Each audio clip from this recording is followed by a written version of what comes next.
श्री वल्लभाधीश की जय, श्री विठलनाथ प्यारे की जय। जय श्री कृष्णा सभी वैष्णव को और राधे राधे सभी भक्तन को।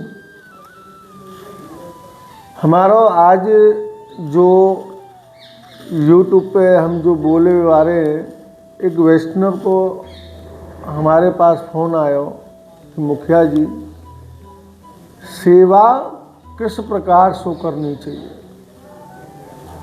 बात तो बहुत अच्छी है, बाकी सेवा किस प्रकार से करनी चाहिए और असल में जो सेवा किस प्रकार से करनी चाहिए, जब तक ये सेवा हमको नहीं आवेगी तब तक हमारे हृदय में भाव उत्पन्न नहीं होगा।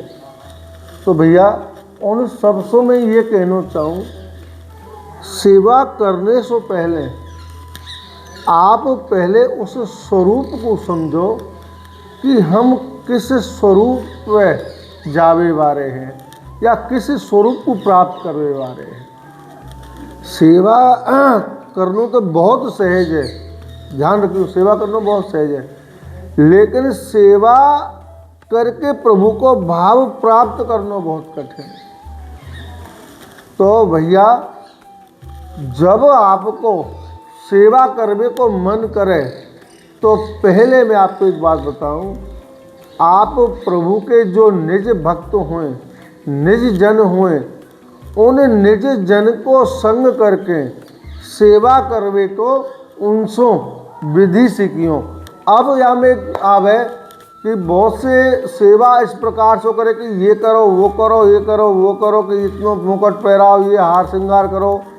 एक बात बता दूं मैं आप लोगों को, अगर पुष्टि मार्ग से जो हमारे श्री वल्लभ के भाव सो, जो श्री विठलनाथ जी के भाव सो आप सेवा करोगे ना, तो यहाँ में कोई लागत नहीं है, यहाँ में कोई पैसा वाला काम नहीं है।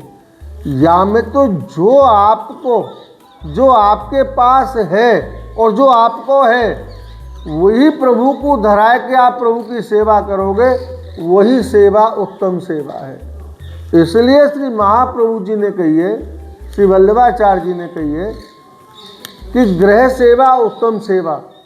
तो या में सेवा में कोई दिखावो करने की जरूरत नहीं है। मैं आपको बता रहा हूँ, ये तो एक अभी कल परसों एक वैष्णव आया और बहुत सुंदर बात कही है कि मुखिया जी अपने पुष्टि मार्ग में दिखावा बहुत है गयो है, माया बहुत है गई है, पाखंड बहुत है गयो है। जबकि श्री वल्लभ ने मायावाद और पाखंडवाद को खत्म करे होते और हकीकत बात है, उन्होंने बहुत बढ़िया बात कही। और मैं भी यही बात कहना चाह रहा हूँ कि हमारे जो महाप्रभु जी ने श्री वल्लभ ने मार्ग बनायो, या हमारे मार्ग बनायो कि हम या कलि काल में या कलयुग में, क्योंकि अपन के पास घर छोड़ने को समय नहीं, ना तप करने को समय नहीं, समझे, ना कोई संन्यास लेवे को नहीं, अपन के तो लौकिक में रह के अलौकिक करनो है। ये श्री वल्लभ ने हमको सिखाया है और यही विठलनाथ जी ने सिखाया। विठलनाथ जी ने क्या सिखाया है कि घर में रह के अपने अंदर की जो हृदय है वह हृदय में प्रियतम को बसा के सर्वस्व प्रियतम को न्योछावर कर दे। जैसे आप गद्य मंत्र में बोलो ना, देह इंद्रिय प्राण अंतःकरण, जहाँ देह भी, जहाँ इंद्रिय भी, जहाँ प्राण भी, जहाँ अंतःकरण भी प्रभु को सर्व समर्पित है जाए, वाही को सेवा के भावे वाला। तो प्यारे मेरो जो कहने को मतलब है, एक बात ध्यान रखियो, अगर आपको प्रभु को प्राप्त करना है ना, जो आपके पास होए, जो अपनो होए, वो अपनो सब प्रभु के कार्य समर्पण कर दो, वही सेवा के भाव है। अगर आपके देखो, जैसे आपको प्रभु ने धन संपदा दे रखी है, वह धन संपदा को प्रभु को अर्पित करो। हे नाथ, आपको दियो भयो है, ये आप ही को है, आप या को स्वीकार करो। तो ये सेवा है। सेवा ये ना है कि भाई हमने सोनो चांदी हीरा पन्ना मोती माणिक को बड़ा भव्य दिखा रहे हो, कर रहे हैं कि मैं ये कर रही हूँ, मैं वो कर रही हूँ। सेवा ध्यान रखी हो सेवा हमेशा जो भक्त हो ना प्रभु को, वो भक्त हमेशा हृदय से सेवा करेगा। और जाके हृदय से सेवा चालू है गई ना तो भैया वहाँ को भावना प्रवेश कर गई, और जहाँ भावना प्रवेश कर गई वहाँ भगवान मिलेंगे मिलेंगे मिलेंगे। यही सेवा मांगते हैं प्रभु।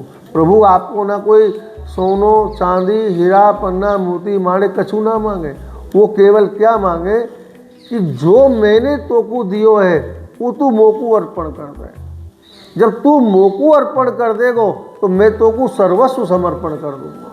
तो प्रभु देखो ध्यान रखियो, भक्त अपनों कहा दे लौकिक और प्रभु अपनों कहा दे अलौकिक। ध्यान रखियो, हमारो जो दीनानाथ है ना वो लुटावे वारो है, और लुटावे वारो परेशान नहीं है लेकिन लूटवे वारो परेशान है। गौर से दिमाग से लगाओ, प्रभु सर्वस्व लुटा रहे हो और प्रभु जो लुटावे वारो वो थक नहीं रहो लेकिन लूटे वारो थक रहे हो है।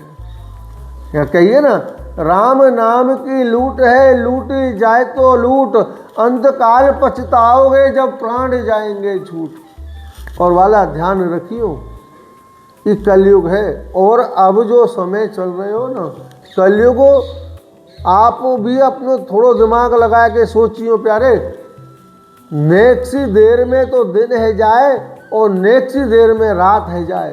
पहले यो के करे कि भाई दिन कटे थे ना कट रहे हो, लेकिन अब दिन की पतो ना पड़े और रातों की पतो ना पड़े। क्यों? पहले जो 1 घंटा हो कर रहे हो ना वो 60 मिनट को हो। अब जो कलयुग को जो समय चल रहे हो ना, अब को फिलहाल को यहाँ तक आगे जो तीव्र गति से बढ़ते जा रहे हो है वो 40 मिनट को है गए 1 घंटा। तो हमें तो हर पल हर क्षण यही विचार करना चाहिए कि हमें प्रियतम की या दिखावे के चक्कर को छोड़ो। मैं सबको कह रहा हूँ पुष्टि मार्ग में, ये जो जाके रीत प्रीत, हाँ रीत करो प्रीत भी करो, ऐसी बात नहीं है कि भाई तुम ड्रेस की सेवा कर रहे हो या प्याज लहसुन खाए के सेवा कर रहे हो या उल्ट, ये कर्म मत करना। जो करवे लायक है, जो प्रभु को रिझावे लायक है वो रीत करो, लेकिन ज़्यादा रीत में मत पड़ो। मैं आपको बता रहे हूँ, वो हमें पुष्टि मार्ग में हमें जो प्रवेश मिले हो ना, श्री वल्लभ ने जो हमें ये जो 2 कंठी दबाई है, ये हमारे प्रियतम के संग हमारो विवाह करवा दियो है, हमारे प्रियतम के संग हमारो नातो जोड़ दियो है। श्री वल्लभ ने कह दी है कि मैंने तुम्हारो प्रियतम सो विवाह करवा दियो, संबंध करवा दियो है। अब तुम वाको मन सो मानसी सो सेवा करो और मानसी में सदा स्थिरम, और मानसी से सेवा करके प्रभु को प्राप्त है जाओ। पर आजकल लोग तो दिखावो करें, दिखावो करने की कोई ज़रूरत नहीं है। आपको बताऊं, सेवा करनी है जो आपके पास है, कोई तो पूछने की ज़रूरत नहीं है कि मैं फलाने से पूछूं, मैं ढकाने से पूछूं, मैं यहाँ जाऊँ, मैं वहाँ जाऊँ, या घर की रीतें करूँ, वहाँ घर की रीतें करूँ। कोई घर की रीत नहीं है, एक वल्लभ की घर की रीत करो। श्री वल्लभ की घर की रीत है, श्री विट्ठलनाथ के घर की रीत है। और उन्होंने एक ही बात कही है, जो आपके पास है वही प्रभु को अर्पण करके, वही प्रभु को जब अर्पण कर दे वही को आप ग्रहण करो। या सो बड़ी सेवा या संसार में कोई नहीं वाला। यही कलयुग को नियम है, ध्यान रखियो। कलयुग है जो कर्म युग है, जैसा फल तुम बीज डालोगे वैसो ही फल मिलेगा। तो अपनों जो कलयुग है ना, अपने पुष्टि मार्ग को जो कलयुग है वाकू आप फलयुग बनाओ, और फलयुग यही तो बनेगो कि सर्वस्व प्रभु को दान कर दो। जब वो दान कर देंगे प्रभु को सर्वस्व, तो प्रभु हमें अपनी गोद में ले लेगो, अपनी निकुंज लीला में ले लेगो। यही सेवा भाव के भाव है। जय श्री कृष्ण वाला वैष्णव, जय श्री कृष्ण।